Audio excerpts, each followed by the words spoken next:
2026 FIFA বিশ্বকাপের ফাইনালে প্রথমবারের মতো বিরতিতে শো আয়োজনের পরিকল্পনা করেছে ফিফা, যা হবে বিশ্বকাপের ইতিহাসে একটি ঐতিহাসিক মুহূর্ত।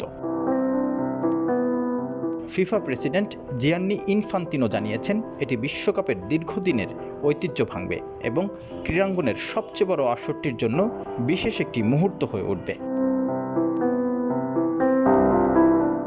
আগামী বছর যুক্তরাষ্ট্র, কানাডা ও মেক্সিকোতে অনুষ্ঠিত হবে ফিফা বিশ্বকাপ। 2026 সালের 19 জুলাই যুক্তরাষ্ট্রের নিউ জার্সিতে হবে বিশ্বকাপের ফাইনাল ম্যাচটি। এই ফাইনালের বিরতিতে দেখা যাবে একেবারে নতুন আয়োজন।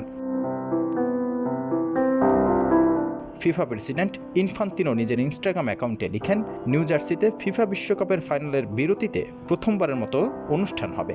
এটি ফুটবলের ইতিহাসে একটি ঐতিহাসিক মুহূর্ত এবং বিশ্বকাপের জন্য উপযুক্ত একটি শো।